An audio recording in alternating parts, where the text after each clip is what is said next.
C'est le livreur.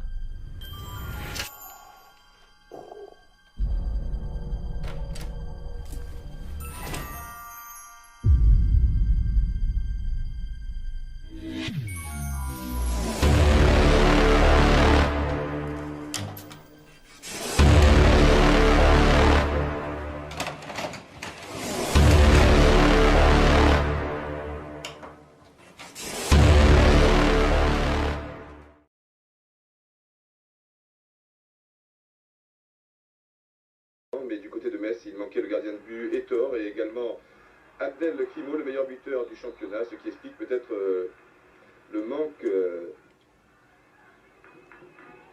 d'action valable. Côté Messin, pour l'instant vous avez vu deux actions brestoises, nous sommes en début de partie, deux corners tirés par Bernardet. On joue depuis 7 minutes maintenant.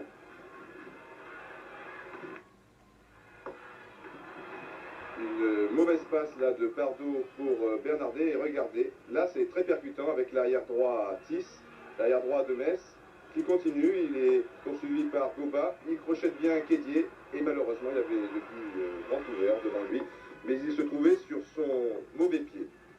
On se retrouve quelques minutes plus tard avec un coup franc de Bernardet et toujours une défense de Metz qui joue un petit peu avec le feu, Bureau pour Rico, finalement les filets ne tremblent pas, ce sont les grillages. Mais un début de match assez équilibré. Et on arrive à la 30e minute de cette partie, avec un départ de Maroc. Il part de son propre terrain, environ à 70 bons mètres, début de Vance, qui remplaçait donc Angelo, toujours blessé. Et là, regardez, il n'y a absolument pas faute de Moreto. Maroc était en fin de course, mais Monsieur Bakou accorde un coup franc au Brestois. Donc nous sommes à la 30e minute, et ce coup franc, il va être réussi par Yvon Leroux qui ne joue plus stopper en ce moment mais milieu de terrain. Regardez tranquillement de l'intérieur du pied, il avait un trou comme vous allez pouvoir le constater sur le ralenti qui va suivre. Un trou dans le mur messin. Et à partir de cet instant, les joueurs de l'équipe locale vont prendre confiance et pour tout arranger, marquer un deuxième but 7 minutes plus tard.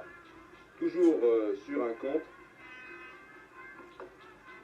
Et là encore, les joueurs de Metz occupent assez mal le terrain. En plus, il y a un tir raté. Là, regardez, Maroc, l'oiseau est piégé. Et Gouba, la nouvelle vedette du stade de la Marocaine, la nouvelle vedette de Brest, qui ne se pose pas de questions, très opportuniste, et qui marque donc le deuxième but. C'est lui qui avait réussi le but du match aller pour Brest. Il avait également pompé à 2 reprises le gardien de Mulhouse, mais c'était en championnat. Voilà, extérieur du pied gauche, donc 2-0. Ce sera le score à la mi-temps.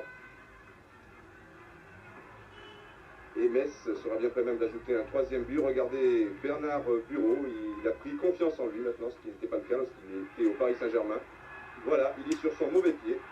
Ça ne le dérange pas vraiment et finalement le poteau puis le corner dans cette même position. Je crois qu'il avait marqué un but récemment contre Lens au stade Félix Bollard. Donc 2-0 à la mi-temps et pas trop d'inquiétude pour les supporters du stade brestois. Brest qui attaque toujours avec Bureau. Le tir est contré, Gouba. Et là, une mouette qui passait par là est morte sur le coup. Enfin, c'était le jeu. Il fallait tirer toujours 2-0. Donc, et maintenant, cavalier seul, vraiment du stade brestois. Tir de Leroux, encore Vance, très sollicité en deuxième période. Mais il faut dire tout de même qu'à Metz, eh bien, la moyenne d'âge de cette formation n'est que de 22 ans. Et qu'il manquait, je vous l'ai dit, d'Angelo et Crimo, et pour ne rien arranger, bien les Brestois, après le premier but marqué à la 30e minute, étaient déchaînés, ont pratiqué un très bon football, notamment avec Karim Maroc ici. Bureau, l'arbitre laisse jouer l'avantage, certains défenseurs messins se sont arrêtés, mais enfin, pas de problème. Maroc est très fair-play, il laisse ce ballon à l'arrière gauche, le jeune Castendench. Mais sur la contre-attaque, ça va encore faire très très mal avec Bernardet pour Goba. Moreto est piégé. Toujours Goba en retrait, il y a Leroux. Vous ne le voyez pas sur les images, mais il est très bien placé. Mais lui, alors Goba, il ne se pose pas de questions. Tout lui réussit en ce moment. Plus opportuniste que Goba meurt. Et ça fait 3-0. Goba, je vous l'ai dit, la nouvelle idole du stade de l'Armoricaine. Un joueur très spectaculaire et très efficace. Là, une faute tout de même de Moreto qui n'aurait pas dû s'engager sur ce genre d'action. On a l'impression que Bova va tomber, il tombe, non, tout va très bien. Au centre, il y avait Bureau en retrait, je vous l'ai dit, Leroux, extérieur du pied droit. Pourquoi pas. 3-0, l'incident est clos, pas de problème, Metz ne reviendra jamais à la marque. On ne marquera pas 3 buts pour se qualifier, c'est toujours en Brest, histoire de faire plaisir à ces humides supporters qui attaquent avec Leroux. Encore un bon réflexe de Vance. Et pour terminer, tout de même, une action Messine avec Brasiliano, puis Hinsberger, Daniel Bernard qui se réchauffe, score final donc 3-0. Il y a eu du suspense que pendant une demi-heure de jeu. M. Batou a très bien arbitré cette rencontre, mais il a écourté chaque mi-temps de 20 secondes.